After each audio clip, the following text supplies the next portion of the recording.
O Bom Dia Sergipe abre espaço para a discussão de um tema que é debate na sociedade e que foi motivo da criação de um projeto de lei. A partir do próximo ano letivo, o uso de aparelhos eletrônicos dentro das salas de aula vai estar proibido para todos os estudantes, exceto se forem necessários para atividades pedagógicas autorizadas pelos professores. O projeto foi aprovado no Senado na semana passada e teve a relatoria do senador por Sergipe, Alessandro Vieira, que está conosco aqui no Bom Dia Sergipe de hoje para conversar sobre esse e outros assuntos. Bom dia, em primeiro lugar, senador. Feliz Natal atrasado para o senhor. Bem-vindo ao Bom Dia Sergipe. Bom dia, Feliz Natal para você e para todos que estão nos acompanhando. Senador, eu queria começar discutindo essa questão dos celulares nas escolas. Esse assunto, ele foi tema de debates, de diversos aspectos, né? Daqueles que são favoráveis ao projeto de lei e daqueles que eventualmente consideram que é um retrocesso no processo de contato com a tecnologia. O senhor, ao fazer o relatório, não mudou o projeto que veio da Câmara. E aí eu queria que o senhor explicasse para a gente quais são os embasamentos técnicos que o levaram a tomar tal atitude. No mundo inteiro você tem hoje uma busca por concentração, foco na aula, atenção para aquilo que o professor está passando, porque você tem uma série de dados estatísticos em vários países no mundo que mostram uma dispersão muito grande. Para você ter uma ideia, o último estudo da OCDE, com base naquela nota do PISA, aquela avaliação global em matérias básicas como línguas e português, apontaram que no Brasil até 80% dos alunos se distraíram durante a aula de matemática por conta dos seus aparelhos eletrônicos. Isso é uma realidade global. Então, o que você tem hoje no mundo inteiro e no Brasil, em alguns estados já está acontecendo, são legislações que ajudam a empoderar professor e escola para trazer de volta o foco do aluno para a atenção ao conteúdo, ao aprendizado. Só para explicar para as pessoas que acompanham o Bom Dia Sergipe em que ponto a gente está, o projeto foi aprovado e agora aguarda a sanção presidencial, o que deve ocorrer sem mudanças. Sim, a expectativa é essa? A expectativa é positiva, o governo apoiava o projeto, o ministro Camilo Santana da Educação apoiou o projeto, ele já é realidade no Rio de Janeiro, ele vai ser realidade já por lei estadual em São Paulo. Então você vê governos de segmentos ideológicos absolutamente distintos apoiando a ideia. E a votação em plenário foi tranquila, com uma longa discussão para que todos compreendessem o que a gente estava fazendo. Não é cercear a liberdade do jovem, não é diminuir sua capacidade de contato com a tecnologia. É garantir que durante a aula ele se concentre em aprender e socializar com as pessoas, porque os danos causados pelo excesso de telas são muito evidentes, já devidamente documentados pela ciência. Pois é, e é interessante destacar aqui para você que acompanha o Bom Dia, que essa proibição, ela não é restrita a escolas públicas, ela é válida também para instituições privadas. Como é que se espera que isso aconteça na prática, senador? Naturalmente você vai ter os ajustes escola por escola. Eu vou ter escolas que terão um aparato de espaço físico para poder recolher esses aparelhos, terão outras que simplesmente vão determinar o recolhimento nas mochilas de cada aluno, com os aparelhos desligados ou silenciados. Vai ser um processo de construção de uma consciência de que no momento da aula você tem que prestar atenção naquilo que está sendo passado. No intervalo da aula você tem que socializar com seus colegas, com professores, com as atividades dentro da escola. Resgatar a atenção. A gente tem dispersado muito a nossa capacidade e os prejuízos são significativos e a gente tem que tentar interromper isso. Evidente que não é uma medida que vai ser mágica, não é uma bala de prata. A educação exige uma série de ações, mas é mais um grão que a gente coloca para favorecer uma educação de qualidade. E a expectativa é que já esteja valendo a partir de agora, do próximo ano letivo, 2025. Seguramente. O presidente da República tem um prazo limitado para sancionar a lei, então ela vai estar valendo sim para o começo do ano letivo. Senadora, a gente tem algumas participações dos nossos telespectadores. Você pode, inclusive, enviar sua pergunta, mandar sua mensagem aqui para o Bom Dia pelo nosso WhatsApp, 981169448.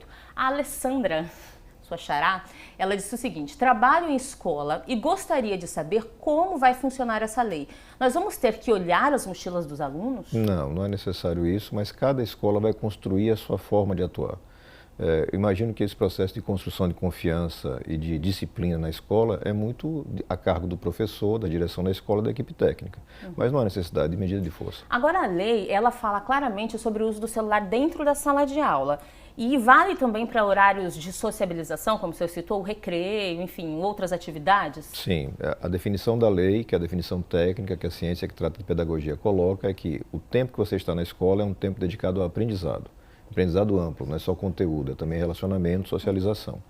Esse menino, essa menina que precisa usar o telefone por uma questão de saúde da família, por uma urgência, ele vai poder utilizar. A gente não está proibindo dele ter um aparelho, não está proibindo da família acionar esse aparelho se for necessário. Mas a gente está trazendo de volta para uma realidade que todos nós conhecemos. Escola é lugar de aprender.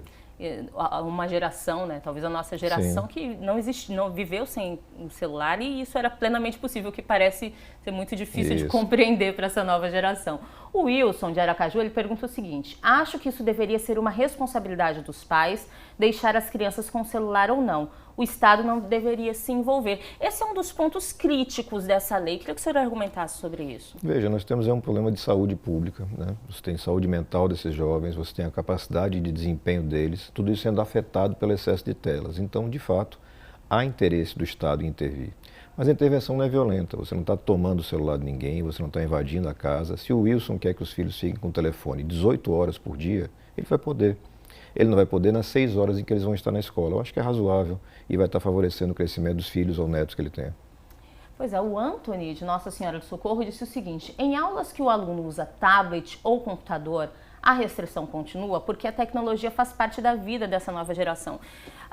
Eu acrescento aqui, por exemplo, algumas instituições privadas, elas têm como recurso tecnológico aplicativos, né? Esse tipo de transformação de investimento existe. Como é que isso deve ser aplicado a partir dessa lei? Continua funcionando normalmente. Se for para finalidade pedagógica, o uso da tecnologia é absolutamente permitido. O que a gente não quer é que aquele jovem esteja distraído com jogos online, com notificações das redes sociais, que nós sabemos que é o que acontece hoje na vida real. O uso pedagógico se mantém, o uso em estado de necessidade se mantém. O que a gente quer é garantir que o professor ou direção tenham o poder de impedir que esse aluno se disperse, como vem acontecendo no mundo inteiro e, infelizmente, aqui no Brasil, com muita intensidade. Na prática, a legislação ela dá a esse profissional de educação essa força, esse peso da legislação. Porque, eventualmente, como a gente viu aqui a mensagem do telespectador, eu acho que isso é uma decisão dos pais. E aí, muitas vezes, a opção privada de cada família interfere no coletivo dentro da escola. Então, na prática, os pais não podem usar esse argumento a partir de agora. Exatamente, a gente supera essa discussão. Não é mais uma luta entre professor, aluno, professor, família. É uma lei que determina que diz, olha, não pode usar o telefone, salvo nos casos de muita necessidade. E a partir daí a gente quer criar uma construção de consciência coletiva. E esses pais que hoje tentam dar uma visão excessivamente liberal, do ponto de vista de não intervenção do Estado, certamente vão compreender que estão equivocados, porque eles não foram criados assim. Esse não é o modelo de família que eles defendem. Eles defendem um modelo de família com disciplina, com regras, mas na escola, com o professor, não é para ter regra? Os filhos vão ser ensinados a não respeitar a autoridade da sala? Não faz sentido nenhum. Então, acho que é só uma questão mesmo, às vezes, de apego ideológico para algumas bandeiras que não fazem sentido na vida prática. Na vida prática, a gente precisa que as nossas crianças e adolescentes aprendam, que eles tenham capacidade no português, na matemática, formem um bom raciocínio lógico e aprendam também a se socializar, a relacionar com outras pessoas. A prisão nas telas está reduzindo a capacidade deles. Os números, inclusive, de pesquisas que avaliam a qualidade da educação no Brasil demonstram que o Brasil está muito aquém do que seria ideal, principalmente no desenvolvimento de habilidades que são essenciais. É exemplo da matemática, né? Você citou a questão da matemática.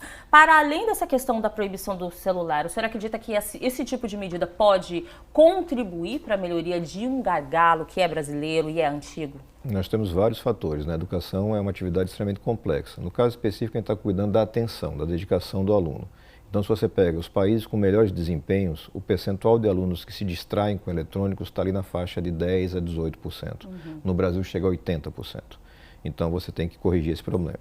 Mas é claro que eu preciso retreinar, recapacitar os nossos professores, modernizar a nossa didática. É muito claro que nós temos um gap, um intervalo muito grande entre os métodos que funcionam melhor e aqueles que são majoritariamente aplicados no Brasil, seja para alfabetizar, seja para dar capacidades maiores de lógica e matemática, mas é uma construção conjunta. O que a gente sabe é que, ao longo dos últimos anos, aprovamos uma série de medidas para fortalecer a educação. Reforçamos o Fundeb, então tem mais dinheiro para as escolas trabalharem.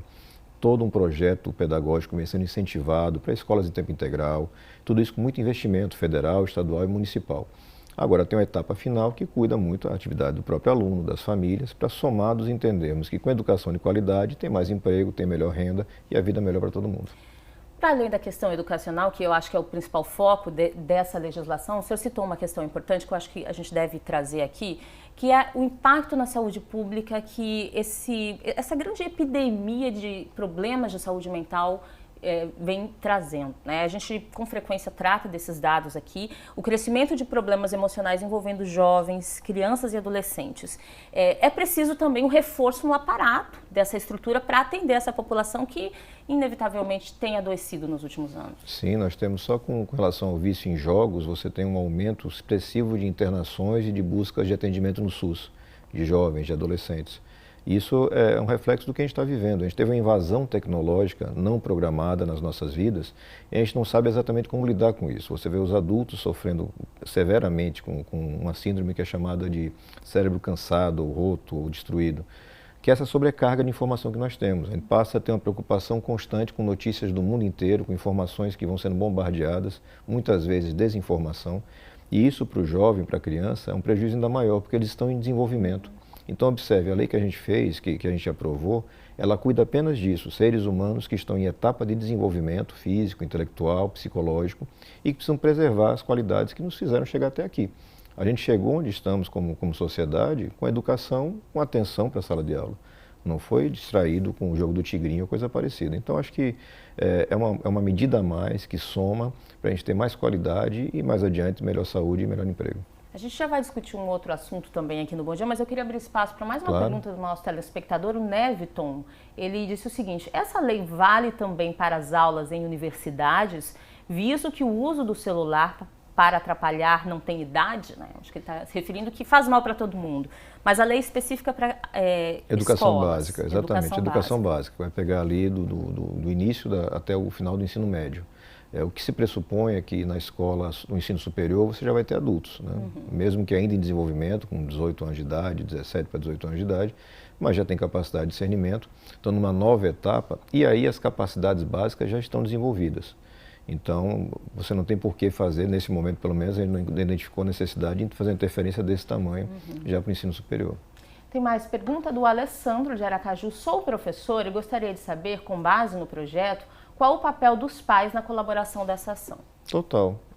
Assim como o papel dos pais é fundamental para a educação em si, né? Você não vai ter educação só na sala de aula. Educação é um processo global. Incentivo em casa, reforço da disciplina. A lei vem para empoderar os profissionais, para dar uma facilidade para eles. Olha, está muito claro que esse não deve ser um problema. Discutir se é para usar ou não é para usar o celular. Se tem que ter o celular em cima da mesa da carteira de escolar para poder receber notificação o tempo inteiro. Então a gente dá um passo adiante, vira a página. Os resultados no Rio de Janeiro, na cidade do Rio de Janeiro, que é a maior rede de educação pública municipal da América Latina, são muito positivos em um ano de funcionamento da lei. O secretário municipal foi relator como deputado federal na Câmara dos Deputados. Então é um projeto que vem com uma base muito sólida e vai dar bons resultados. E para a gente encerrar, tem um depoimento longo aqui da Elidiana de São Cristóvão. Eu sou professora e posso dizer que foi um avanço a aprovação da lei. Só quem trabalha com educação sabe a luta diária para que o aluno preste atenção no conteúdo que está sendo ensinado. E é fato que em países desenvolvidos já é proibido o celular em sala de aula e os resultados são muito positivos para a evolução do estudante. Não é bem uma pergunta, mas é um depoimento aqui da Elidiana. Obrigada, Elidiana, pela sua participação. É fato, você tem resultados muito consistentes e a gente espera que também no Brasil a gente tenha esse resultado positivo.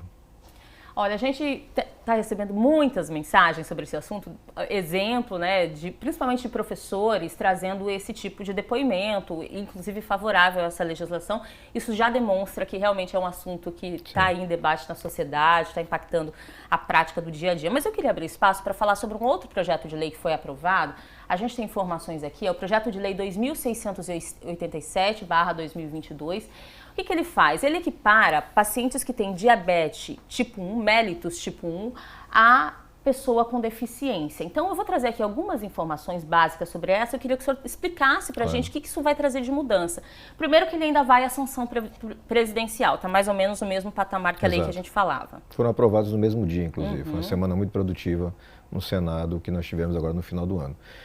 De fato, essa legislação ela busca o quê? É garantir para essas pessoas que têm a diabetes do tipo 1, e é bom entender, DM1 é uma doença crônica, ela não tem cura, ela é congênita, ela é uma doença autoimune, então essas pessoas têm que fazer uso de medicamentos constantes pela vida toda. Muitas vezes começa na infância, né? Normalmente você vai descobrir ali na infância, adolescência. Você tem uma redução de expectativa de vida muito significativa, você tem uma redução de qualidade de vida muito significativa. Essas pessoas não conseguem ter uma vida saudável e comum, salvo se tem todo um aparato técnico à sua disposição para medição de glicemia, para a aplicação da insulina adequada. Então, a legislação que surge de uma demanda que foi da sociedade brasileira de diabetes, de pais e mães que passam por essa dificuldade, ela traz essa equiparação. Mas ela traz equiparação com muito cuidado, com muito critério. Nós estamos falando de aproximadamente 600 mil brasileiros que têm esse tipo de doença hoje diagnosticada. Terão direito aos benefícios aqueles que passarem por um crivo biopsicossocial, que é o que a legislação que trata de pessoa com deficiência já traz. É isso que eu queria citar aqui, ó. Essa avaliação biopsicossocial, ela vai ser feita por uma equipe multidisciplinar e interdisciplinar. O que significa isso, senador? É você ter pessoas de várias esferas de conhecimento cuidando daquela pessoa para tentar responder uma pergunta que é básica para saber se você tem ou não os benefícios. Essa pessoa consegue interagir no meio, no trabalho, na escola, sem necessidade de algum benefício? E como é que a gente tem esse crivo muito claramente? Uma pessoa que tem uma boa condição financeira, em regra, ela já vai ter acesso a um medidor de qualidade, ela vai ter acesso à bomba de insulina, ela vai conseguir fazer o acompanhamento médico e ela não vai ter ou vai demorar muito a ter as intercorrências que a doença causa. Já aquela pessoa que tem uma condição financeira mais precária, ela necessariamente vai precisar dos benefícios, para que tenha um mínimo de condições de participar. Para você ter uma ideia, nós temos estudos que mostram que ao longo de uma aula, um turno de aula, a variação de glicemia daquela criança altera totalmente a capacidade de aprendizagem. Então, estou afetando o desenvolvimento daquela criança. Esses picos ou essas baixas de glicemia no sangue causam lesões, causam problemas severos.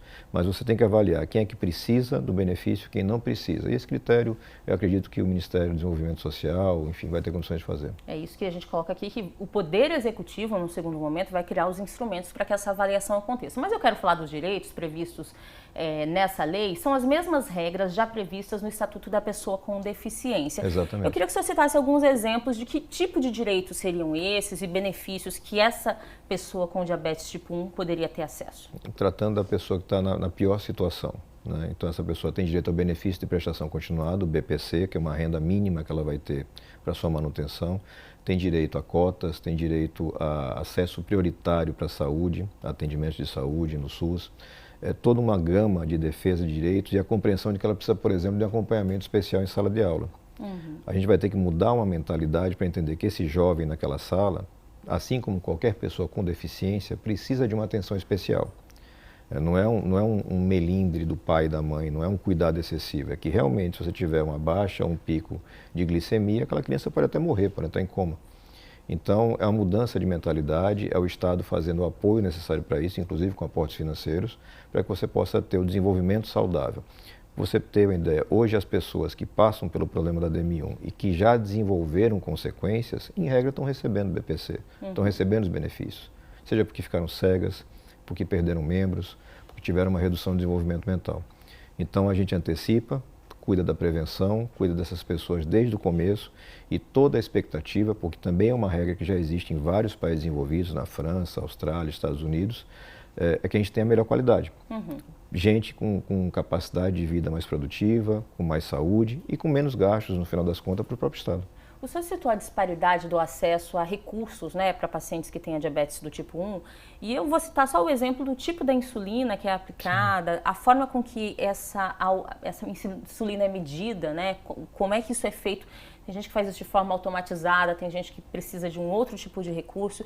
Esse tipo de recurso médico, de assistência, também vai ser universalizado, senador, para que esses pacientes tenham igual oportunidade de acesso a essa condição de tratamento em saúde? Sim, esse é o objetivo da lei. É um processo, não vai acontecer de forma instantânea. Aqui em Sergipe, por exemplo, desde o ano passado, através das emendas do meu mandato, a gente aporta recursos num projeto da Universidade Federal de Sergipe para atender com medição e bomba de insulina crianças e adolescentes de baixa renda.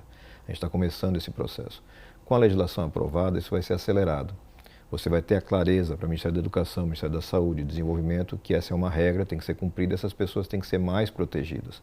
É uma carga muito pesada, em regra as mães ou pais têm que abandonar o trabalho para poder acompanhar essas crianças.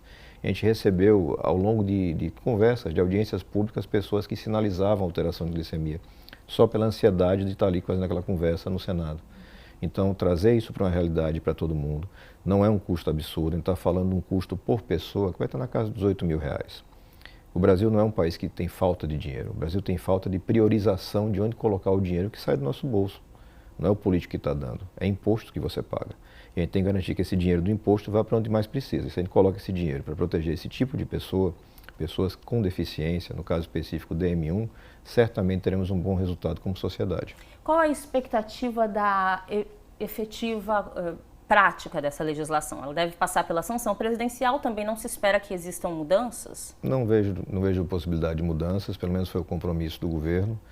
Como é uma medida que tem algum impacto financeiro, a gente sempre tem uma disputa dentro do governo, você tem um lado do governo que está preocupado em fazer as contas e outro que quer atender as pessoas, dá para compatibilizar as duas coisas, os recursos não são gigantescos, a gente está falando de uma faixa pequena da população brasileira, mas com impacto muito grande.